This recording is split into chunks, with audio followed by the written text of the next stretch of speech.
In 1932, the Australian government sent soldiers with Lewis machine guns into the wheat fields of Western Australia to fight an enemy that had no rifles, no commanders, no battle plans, and no nation behind it. The enemy was a bird. Not a small bird. Not a harmless garden pest. A tall, fast, powerful, flightless bird that could run across open country faster than a man could hope to follow. The emu. The soldiers carried military weapons that had been used in war. They had thousands of rounds of ammunition. They had the backing of the government. They had desperate farmers begging them to save the harvest. And still, after firing nearly 10,000 rounds, the operation ended in embarrassment. The soldiers withdrew. The farmers were still angry. And the emus were still there. That is why the story later became known, half jokingly and half seriously, as the Emu War. But beneath the comedy is something much darker and much more human. This was not just a ridiculous tale of men with machine guns chasing birds. It was a story about war veterans, broken promises, economic collapse, environmental pressure, and a government that reached for a military solution to a problem nature had created. To understand how Australia ended up sending soldiers against emus, you have to begin long before the shooting started. After the First World War, thousands of Australian soldiers came home from Europe carrying memories no one else could fully understand. They had survived trenches, artillery, disease, mud, fear, and death. When they returned, the country needed to give them more than praise. It needed to give them a future. One answer was land. Through the soldier settlement scheme, returned servicemen were encouraged to become farmers. Many were given land in places like Western Australia, where the government wanted to expand wheat production. The idea sounded noble. Men who had fought for the nation would now build new lives from the soil. They would raise families, grow crops, and help feed the country. But the reality was brutal. Much of the land was marginal. Rainfall could be unreliable. Farming equipment was expensive. Markets were uncertain. Many of the men who received these blocks had courage, discipline, and endurance, but not always enough agricultural experience to survive on difficult land. Then came the Great Depression. By the early 1930s, wheat prices had fallen sharply. Farmers who had borrowed money, cleared land, planted crops, and trusted government promises now found themselves trapped. They were producing wheat in a market that paid too little. Many were drowning in debt. Some were still waiting for government support that had been promised but not fully delivered. These were not comfortable men complaining about a minor inconvenience. These were families staring at the possibility of losing everything. Then the emus arrived. Every year, emus moved across Western Australia as part of their natural seasonal behaviour. After breeding inland, they often migrated toward the coast in search of food and water. Long before farms cut into the landscape, this movement was just part of the rhythm of the land. But in 1932, the rhythm of the land collided with the rhythm of modern agriculture. An estimated 20,000 emus moved into the farming districts around Campion and Walgoolan. To the birds, the wheat fields were not property. They were food. To the farmers, those fields were survival. The emus trampled crops. They ate wheat. They damaged fences. And when fences were broken, another enemy entered the story: rabbits. Rabbits were already a serious agricultural problem in Australia, and gaps made by emus could allow them into fields where they caused even more destruction. For a struggling farmer in 1932, this was not funny. It was terrifying. Imagine standing in a field that represents months of labour, borrowed money, family hope, and the last chance to stay afloat. Then imagine seeing hundreds of large birds moving through it, eating and trampling what little stood between you and ruin. The farmers demanded action. Many of them were returned soldiers. They knew how government and military systems worked. They had served the nation, and now they believed the nation owed them help. Their demand was direct. If rifles and ordinary pest control could not protect the crops, then perhaps military weapons could. The request reached the federal government. The Minister for Defence, George Pearce, approved military assistance. The army would not be sent as if facing a human enemy, but a small military detachment would be deployed to help destroy the emus. The man chosen for the task was Major G.P.W. Meredith of the Royal Australian Artillery.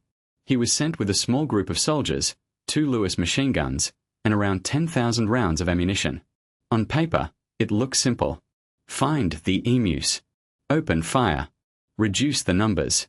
Protect the crops. But the plan had one major weakness. The emus were not going to cooperate. When the soldiers arrived, they were not facing a dense, slow-moving mass of targets waiting to be shot. They were facing fast animals spread across open, rough country. Emus could run at speeds approaching 50 kilometers per hour. They could scatter quickly. They could change direction. They did not remain in neat formations, and when danger appeared, they broke apart into smaller groups. The first attempts exposed the problem almost immediately. At one point, soldiers encountered a group of emus and opened fire, but the birds scattered. Some were killed, but most escaped. In another encounter, a larger number gathered near a dam, giving the soldiers what looked like a better opportunity. The machine gun was brought into action. Then the weapon jammed.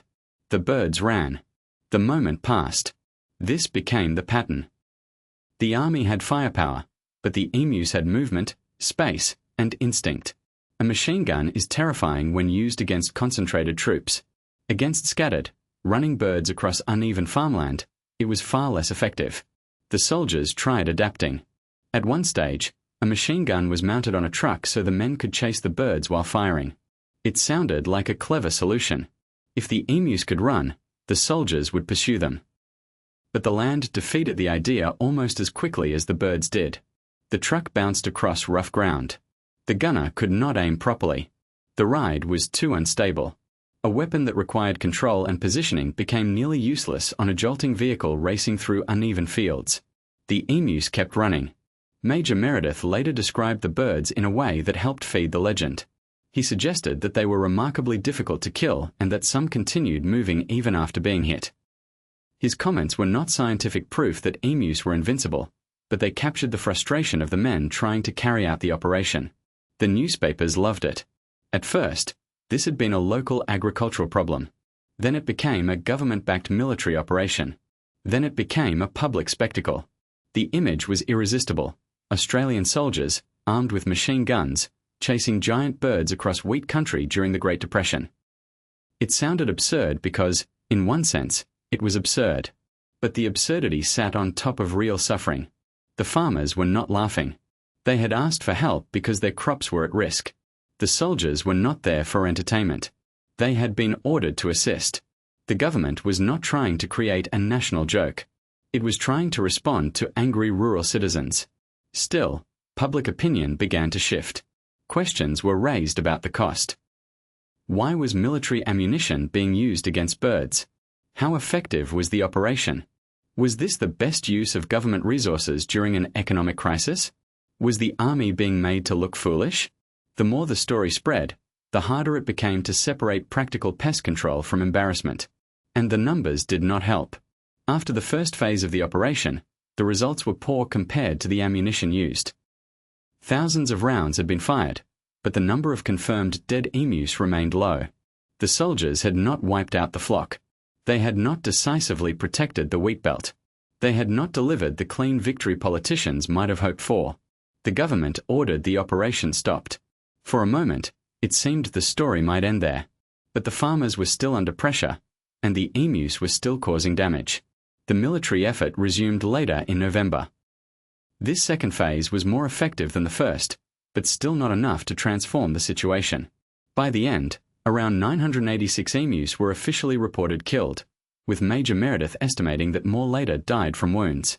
Even accepting those figures, the result was not a decisive victory. The army had fired almost 10,000 rounds. The emu population remained large. The farmers still needed long-term protection. The birds had not been defeated in any meaningful strategic sense, and so the military withdrew. This is where the myth begins. In popular culture, the story is often told as if Australia officially declared war on emus and lost. That version is funny, simple, and memorable. It turns history into a perfect joke. A modern nation. A military force. A flock of birds. The birds win. But the real history is more complicated. There was no formal declaration of war. The emus did not attack military positions. They did not defeat soldiers in battle. They did not organize, plan, or fight in any human sense. The operation was a pest control mission using military equipment, not a war between two armies. But the reason the legend survives is that the joke contains a grain of truth. The military was brought in. The weapons were powerful. The target was ridiculous. And the result was failure. The government did not achieve what it set out to do. The soldiers could not solve the problem with machine guns. The operation became politically embarrassing. And the emus continued to exist in large numbers across the landscape. That is why the phrase Emu War works. It is not accurate as a formal military term, but it captures the humiliation of the event. The deeper question is why the government thought it might work at all. Part of the answer lies in the mindset of the time. These were years when governments often believed that human engineering, military organization, and modern technology could impose order on difficult environments. If a problem was large, then perhaps it needed a large response. If ordinary methods seemed too slow, perhaps military force would solve it faster. But the emu problem was ecological, not military. The birds were following food, water, and instinct. The farms had been placed across a landscape that was already part of their movement. The wheat fields attracted them because the land itself had changed. Human settlement had created new sources of food, new fences, new vulnerabilities, and new conflicts. Machine guns could kill individual birds. They could not redesign the relationship between farming and wildlife. That is the real lesson hidden under the comedy. The turning point was not one heroic charge by the emus or one failed ambush by the soldiers. The turning point was public perception. Once the story became a symbol of government foolishness, the operation became harder to defend. Newspapers mocked it. Politicians questioned it. The military looked ineffective. The farmers remained unsatisfied. At that point, continuing the campaign risked making the government look even worse. So the solution shifted. Instead of relying on soldiers with machine guns, the government returned to more ordinary pest control methods, including bounties and improved fencing. These methods were less dramatic, but more practical over time. In the years that followed, bounty systems accounted for far more emus than the brief military operation ever did.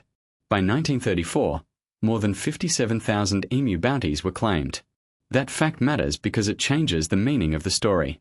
The emus did not survive because they were magical or invulnerable. They survived the military operation because the operation was poorly suited to the problem. When people used sustained civilian methods over a longer period, they killed far more birds. So the defeat was not proof that emus were unbeatable. It was proof that firepower alone was the wrong tool. For the farmers, however, none of this was a joke. The so-called Emu War sits inside a much larger tragedy of rural hardship. Returned soldiers had been encouraged to settle difficult land. They were told that farming could become their reward after war. Then markets collapsed. Promises failed. Weather and wildlife added pressure. And when they asked for help, the government sent guns. That is what makes the story more than a strange historical footnote. It reveals a nation trying to solve the consequences of settlement, war, economics, and environment all at once. It reveals how veterans who had already sacrificed for their country could be left fighting a new battle at home, not against an enemy army, but against debt, drought, low prices, and wildlife. It also reveals the danger of turning every crisis into a battle. The language of war can make a problem feel simple. There is an enemy.